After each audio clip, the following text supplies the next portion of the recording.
Olá, meus amigos, boa noite, 20 horas e 10 minutos, começando mais um, mais um, uma análise, dessa vez emergencial. Vou colocar aqui o fone de ouvido, espero que tenha melhorado o som. E enquanto o pessoal vai chegando, né, porque jogamos isso de última hora também, né, eu acabei criando o StreamYard aqui, três canais, né, o canal da Convergência, o canal Thomas R. Korontai e o canal Thomas Korontai no YouTube, né?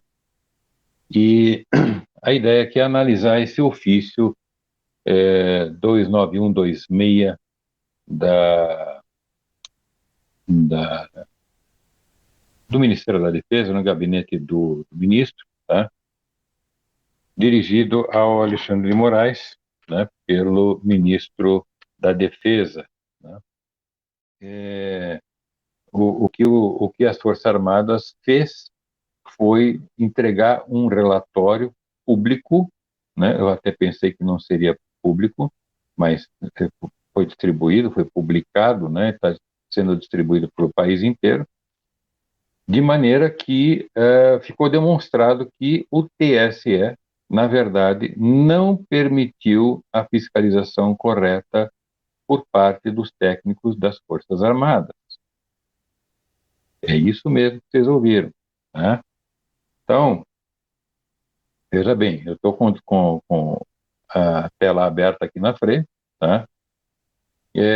Aqui tem um encaminhamento, ao cumprimentar, Vossa Excelência, papapá, trato da fiscalização do sistema eletrônico de votação, né? O SEV, pelas Forças Armadas, como entidade fiscalizadora. Então, eles falaram aqui, né, do compromisso das Forças Armadas para com o país, aquela coisa toda, atendendo a resolução do TSE número 23.673 de 21. E a comissão foi composta por oficiais de carreira, especialistas em gestão e operação de sistemas de tecnologia de informação, engenharia de computação, defesa cibernética, engenharia de telecomunicações, entre outras especialidades. Bom, existem várias formas de se fazer a abordagem, né? Várias formas de se abordar uma auditoria num processo eleitoral pela sua complexidade. Então, o argentino fez abordagem, né, por meio de estatística, né? As estatísticas também podem ser escolhidas. Tem ali, no caso dele, ele adotou as curvas de Gauss, né? Mas existem outras formas também de se adotar, como, por exemplo, a lei de Newcomb-Benford, né? Que são bastante utilizadas em sistemas financeiros, contábeis, né? Enfim, o próprio TCU utiliza o processo, né? A técnica de estatística de Newcomb-Benford. Muito bem. Uh, isso as estatísticas, a ideia de análise estatística é identificar anomalias dentro de um comportamento estatístico, né? Todo comportamento estatístico tem um padrão, né?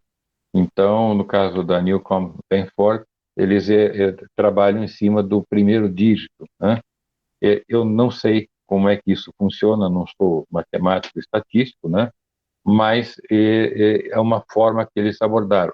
A curva de Gauss eu não faço a menor ideia de como funciona, mas muitos, me parece uma coisa simples, e até com planilha Excel você faz isso, né? Bom, no caso deles aqui, eles abordaram as funcionalidades das urnas eletrônicas, processo de votação, e fizeram aqui uma sequência, né? Uma sequência da análise de cada passo, de cada etapa, sabe? Do processo de preparação, de disponibilização da urna, a zerésima, teste de integridade, não sei mais o que, que eu vou fazer uma rápida leitura aqui, né? Vou tentar, veja, eu não analisei todo o relatório, tem 65 páginas, com muitos anexos, enfim, mas só pelo que eu vi aqui, E para com o objetivo de acalmar vocês, eu já percebi aqui que tem coisas aqui que não devem ficar por isso mesmo, né? Não acredito, pelo menos, que fique por isso mesmo, tá?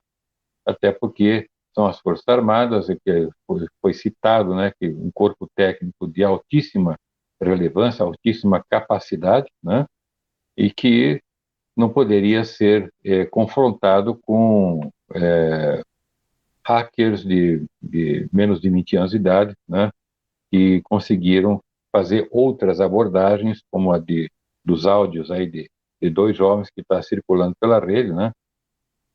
Enfim, vamos lá, então. Então, o trabalho aqui, como ele bem coloca, restringiu-se à fiscalização do sistema eletrônico de votação, não compreendendo outras atividades, como, por exemplo, a manifestação acerca de eventuais indícios de crimes eleitorais. Então, veja, ele já deixa bem claro, olha, foi sobre o sistema eletrônico de votação, tá? No trabalho realizado, destaco dois pontos. Primeiro, foi observado que a ocorrência de acesso à rede durante a compilação do código-fonte e consequente geração dos programas, códigos binários, pode configurar relevante risco à segurança do processo. Segundo, dos testes de funcionalidade realizados por meio do teste de integridade do projeto piloto com biometria, não é possível afirmar que o sistema eletrônico de votação está isento da influência de um eventual código malicioso que possa alterar o seu funcionamento.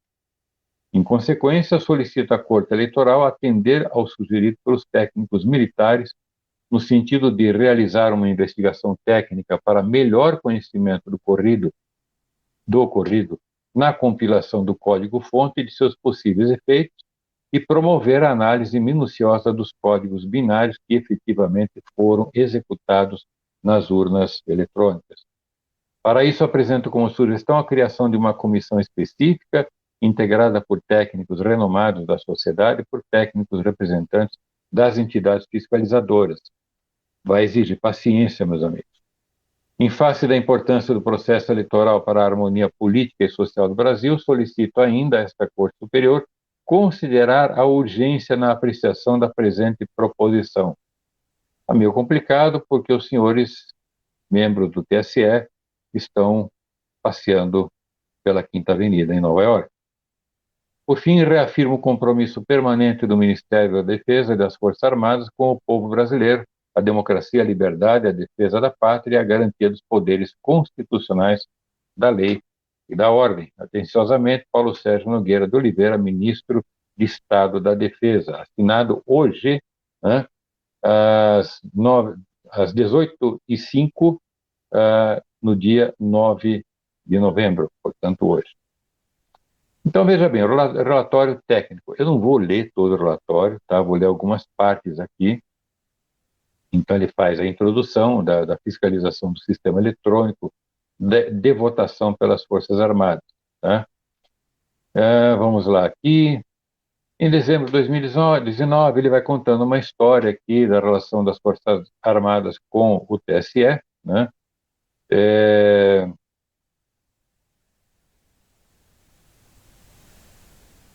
E fez aqui uma série de metas, documentos, ele realizou o planejamento de suas ações, a EFASEV, né, que é uma força-tarefa aqui das Forças Armadas para a análise, né, do serviço eleitoral de votação, né, do serviço eletrônico de votação. Aí ele conta aqui em 1º de agosto, o TSE realizou uma reunião para informar as regras aplicadas às etapas, métodos, locais, ele segue uma sequência lógica, tá? Locais e formas de fiscalização do serviço, do Sistema Eletrônico de Votação, SEV, né? Previstas nas normas aplicadas ao tema. Na reunião, a Corte Eleitoral informou que a atividade de auditoria é exclusiva do TCU. Só que o TCU está na mão de pessoas alinhadas com os inimigos. Nesse diapasão, é importante ressaltar que a atuação da EFASEP está restrita à fiscalização, ou seja, ato de verificar se algo está ocorrendo como fora previsto, entre aspas. devidamente preconizado no inciso tal, artigo tal, não sei o quê, da resolução do TSE. Sendo assim, configura-se o afastamento de qualquer tipo de equivalência entre a equipe das Forças Armadas e a equipe de auditoria para as atividades previstas na resolução do TSE mencionada. De modo semelhante, ressalta-se que o trabalho dessa equipe se restringiu à fiscalização do serviço eletrônico de votação, ou do sistema, não compreendendo outras atividades, como, por exemplo, a manifestação acerca de eventuais indícios de crimes eleitorais. Nesse ponto, eu abro uma janela. Se for feita uma investigação séria disto, vai entrar o radiolão, vai entrar os inúmeros vídeos de fraudes, né, de desvios de conduta, né, seja por pagamento Tem vídeos aí, eu tenho vídeo disso aí. Eu não publiquei aqui, eu coloquei no canal TK, né, porque não, tem coisa que eu não ponho aqui, por causa da plataforma. E tem várias inconformidades, como, por exemplo, esses vídeos, né, mostrando pessoas sendo pagas, né, mesários e fiscais do TRS, da Justiça Eleitoral, portanto, pagos, né, por gente dentro de carro, com a placa do candidato lá do 13, né? Quer dizer, uma coisa assim, foi filmado de forma bem escondida, com muito cuidado, né? E isso aí, para mim, é indício de uma coisa gravíssima, né? Quer dizer, aquilo deve ter acontecido em todos os lugares do país. E por quê? Porque muito dinheiro foi apreendido em várias operações que o TSE tentou bloquear a PRF, tentou, né? Tentou bloquear a PRF para que não fizessem essas apreensões, né? Apreensões de dinheiro em avião, apreensões de dinheiro em carro, em ônibus, né? Então, houve realmente uma operação bastante grande em vários lugares do país, muito dinheiro disso foi apreendido, né? O outro caso também, os outros casos também, com relação às, como que chama isso? É que chegou pessoa aqui me distraiu um pouquinho. É, Vamos lá. Tem várias situações, sabe, que não entram dentro desse sistema de eletrônico de votação, né? Então, esses casos que eu citei, os dados estatísticos que apontam eventuais problemas, com certeza, tanto pelo sistema Gauss quanto pelo sistema Newcomb-Benford, apontam essas anomalias, essas irregularidades, né? É, Nós temos outras situações também, como, por exemplo, já falei da apreensão de dinheiro, né? A questão das inserções, o escândalo chamado Radiolão, também só isso aí já serviria para anular a candidatura do meliante, né? Então, existem várias outras coisas também, por exemplo, filmes, né, vídeos, demonstrando que existiam urnas que votavam para os dois candidatos, outras urnas que também apresentavam aquele mesmo problema de todas as votações anteriores, você digita um número, aparece outro, né? Como também leituras biométricas que podiam ser feitas com o dorso do dedo, né? Ah, Existe também outras situações, a leitura de logs, né, os logs que ficaram disponibilizados pelo TSE, várias auditorias independentes, como a do argentino, como a de um pessoal do interior de São Paulo, como outras que estão sendo feitas, demonstram claramente que há muitas irregularidades. Muito bem. Então, continuando aqui no relatório das Forças Armadas, que se focou exclusivamente ao serviço, ao sistema eletrônico de votação, né? O propósito do relatório técnico é apresentar as observações feitas nos momentos e oportunidades de fiscalização definidos no artigo 5º da resolução TSE. Não é escopo desse documento avaliar o grau de segurança do sistema eletrônico de votação. Assim, a descrição das constatações decorrentes do processo fiscalizatório tem um intuito ímpar de apresentar à Corte contribuições para o eventual aperfeiçoamento de forma independente e isenta, sob a ótica de uma entidade fiscalizadora. Por fim, eles participaram de diversas etapas da fiscalização do serviço eletrônico de votação em ambos os turnos da eleição geral 2022. Esse relatório aborda as seguintes etapas: a abertura do código-fonte, cerimônia de assinatura digital, lacração dos sistemas, cerimônias de geração de mídias e preparação de urnas, cerimônia de verificação dos sistemas eleitorais instalados no TSE e de zerésima do sistema de totalização, teste de integridade da urna, projeto piloto com biometria e verificação da correção da contabilização dos votos, né? Então ele fala aqui, o primeiro que me chamou muita atenção, acesso ao código-fonte. A abertura do código-fonte está prevista na linha tal, não sei o quê, da resolução tal. A fiscalização da atividade, acesso ao código-fonte, propiciou à equipe obter conhecimento sobre o mesmo, né? Que por meio de compilação teria gerado os programas que compõem o serviço ou o sistema eletrônico de votação. A análise realizada no período de 2 a 19 de agosto de 2022 teve como objetivo principal verificar o código-fonte do sistema de apuração de votação e dos logs de aplicações SA e Vota e de totalização, conforme solicitado por meio do ofício número tal de 1º de agosto de 2022 do Ministro do Estado da Defesa. É importante registrar que o TSE definiu, olha isso, definiu limites de acesso ao sistema, o que dificultou a análise dos códigos-fonte conforme listado abaixo. Foram autorizadas somente análises estáticas, ou seja, foi impossibilitada a execução dos códigos-fonte, fato que teve por consequência a não compreensão da sequência de execução de cada parte do sistema, bem como do funcionamento do sistema como um todo, né? O acesso ao código se deu pelos computadores do TSE.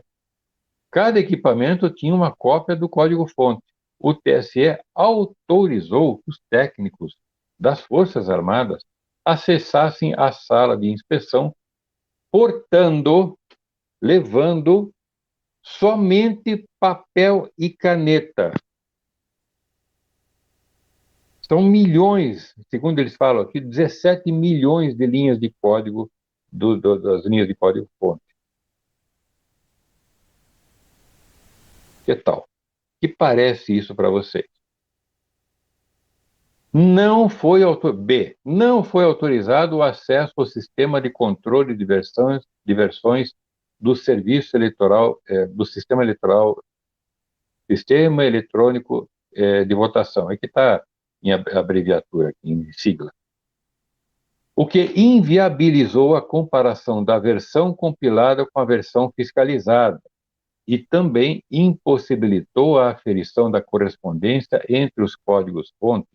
Isto quer dizer que não há certeza de que o código presente nas urnas é exatamente o que foi verificado. C. Não foi concedido acesso às bibliotecas de software desenvolvidas por terceiros e referenciadas no código-fonte, limitando o entendimento do sistema inspecionado. E, letra D, as restrições à fiscalização no ambiente de análise dificultaram a inspeção de um sistema complexo que possui mais de 17 milhões de linhas de código-fonte. Que tal?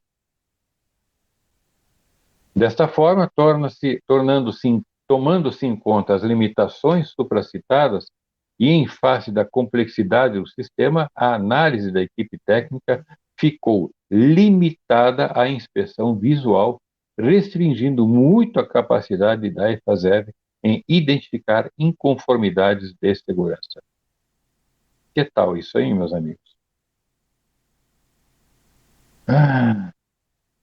No que tange à linha A, supracitada, a contraposição à análise estática, que se refere a essa linha A, seria a execução da análise dinâmica. Ela permitiria executar diversas outras verificações impossíveis de serem realizadas com o uso da análise estática, tais como interação do programa auditado com o sistema operacional, alterações no sistema de arquivos em tempo de execução e monitoramento da comunicação com o periférico.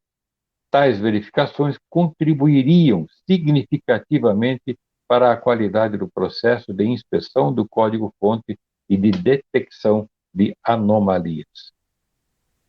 Então,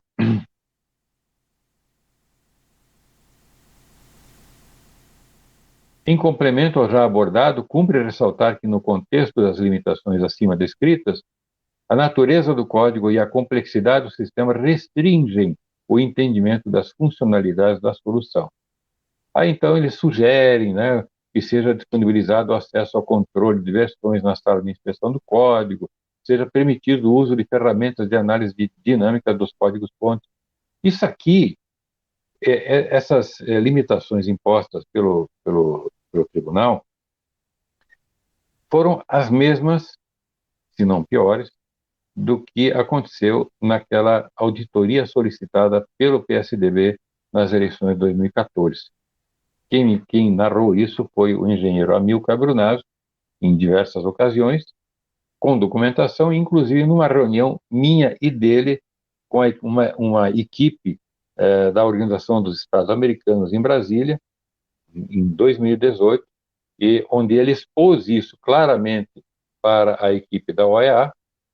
Eles não deram bola, eu fiz a abordagem das questões jurídicas, também não deram bola, né?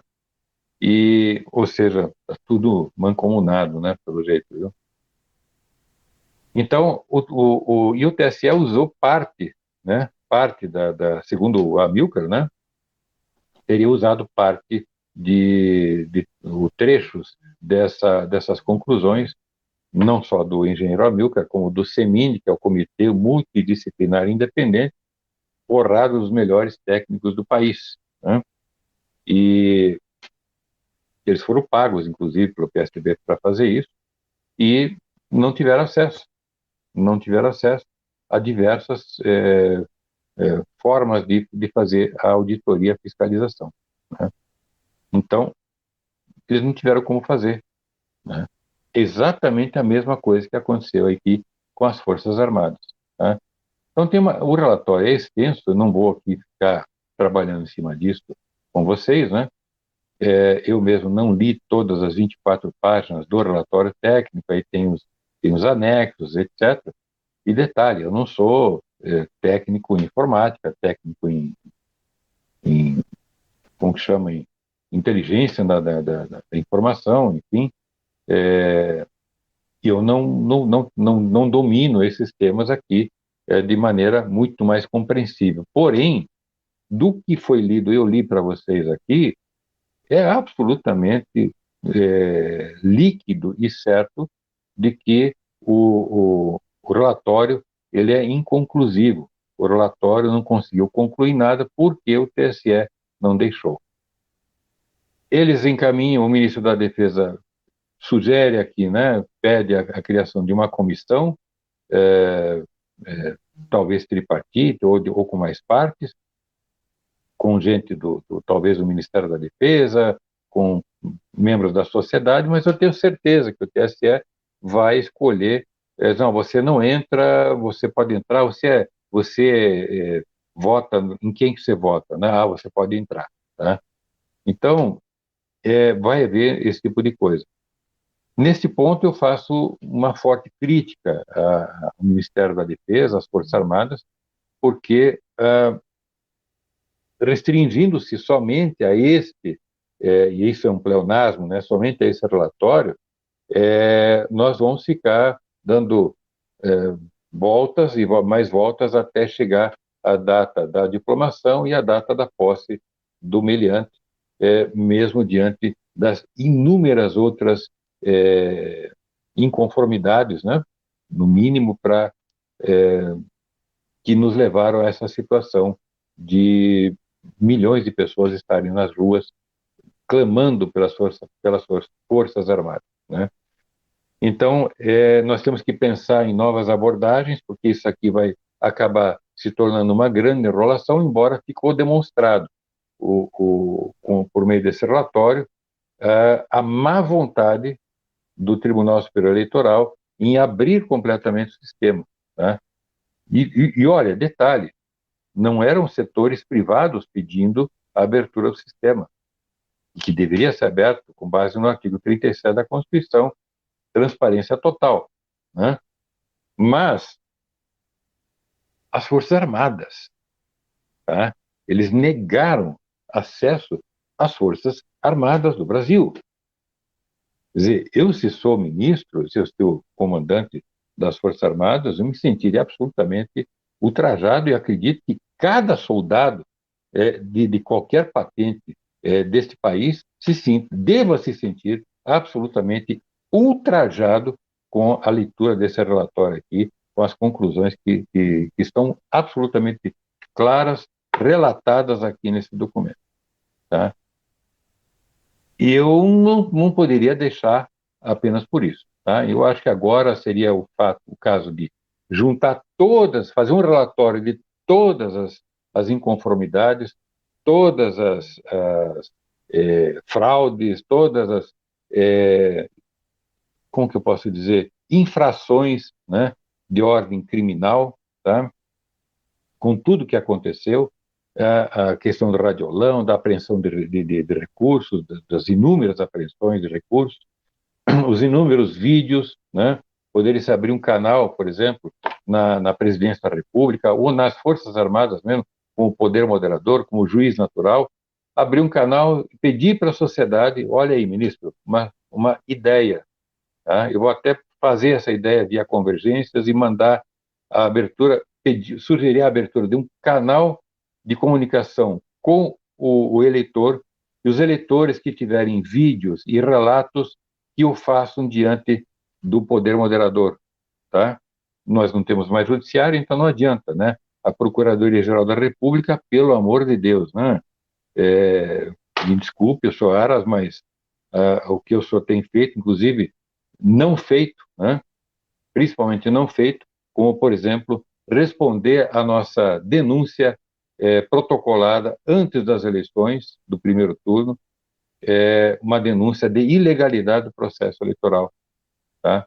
Demonstrando claramente quais eram as ilegalidades, ou seja, todo o processo eleitoral ele é ilegal, ilegal.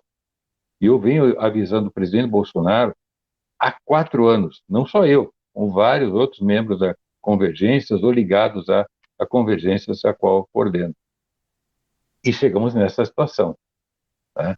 Então, concluam o que vocês acharem por bem. Tá? Mas essa situação a qual nós chegamos é um conjunto de omissões de todas as partes, tá? De todas, inclusive do próprio presidente da República, que me perdoe, mas não dá para deixar assim, né? Foi sugerido uma série de orientações, né? Com pareceres jurídicos e tudo mais, para que ele pudesse adotar alguma coisa, não adotou. A Procuradoria-Geral da República recebeu também denúncia, não fez absolutamente nada. A função da Procuradoria-Geral da República é justamente salvaguardar a Constituição, né?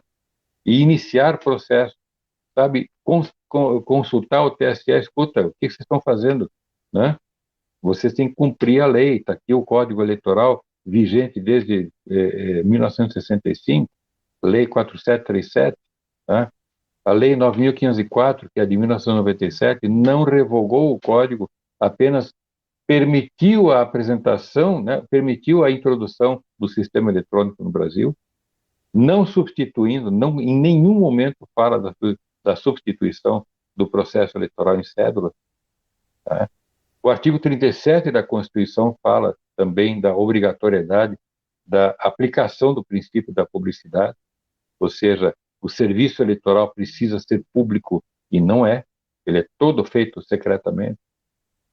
Então, é um conjunto de situações, sabe, que é preciso que as Forças Armadas, então, sendo nomeadas como poder moderador da população, como instituição nacional e permanente, instituição do povo, é necessário que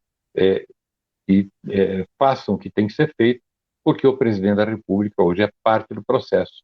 Ele não pode, no meu entender, fazer alguma coisa, a não ser que tenha algum instrumento, alguma coisa que a gente não saiba, que eles devem estar estudando. Não sei. Mas o fato é esse. O fato é que nós estamos numa situação e que temos saída e que basta somente a boa vontade e patriotismo dessa turma, sabe? Para que se preserve a nação, que se preserve a Constituição, tá? Que se cumpra a Constituição, tá? E preserve a paz social, tá? Porque eu tenho a impressão que o povo não vai arrefecer mais, tá? Já estão aí, tem várias cidades que estão aí 9 dias já, praticamente 8, 9 dias nas ruas, tá? Tem várias cidades aí na América Latina que estão também passando por situações semelhantes, né? E nós vivemos um momento de primavera da América Latina, tá? Nós não podemos mais permitir que brinquem com a gente, tá? Então, todo mundo tem que realmente continuar revoltado, sabe? Todo mundo tem que continuar cobrando das autoridades, e agora, no caso das Forças Armadas, que tomem a iniciativa correta de colocar em ordem as instituições, as entidades institucionais que estão uma bagunça. Todo mundo se perdeu. E chegou esse momento agora que só resta realmente às Forças Armadas fazer alguma coisa como poder moderador, como juiz natural, ok? Se vai ser por meio de intervenção, ou seja lá o que for, não sei, mas o fato é que é preciso que eles ajam. E nós estamos cobrando isso dos senhores. Ok, meus amigos? Eu espero que tenha esclarecido, mantenham a fé. No meu entender, o jogo não acabou, muito pelo contrário, foi mostrada mais uma faceta, né, de forma absolutamente oficial, né, e agora resta mostrar as demais irregularidades de forma oficial também. Eu vou sugerir ao Ministério da Defesa que abra um canal de comunicação direta com o público, com o povo, ou, melhor, ao comando das Forças Armadas, né, que o Ministério da Defesa é um órgão político do atual governo, né, e, e receba, acolha as queixas e denúncias, vídeos, áudios, seja lá o que for, das pessoas testemunhando ou demonstrando o que aconteceu. Tá bom? Tem que juntar tudo isso, né? Nós vamos continuar trabalhando para que a gente consiga é, levar a bom termo isso, pelo termo justo e legal, ok? Grande abraço a todos, fiquem com Deus e que Deus salve o Brasil.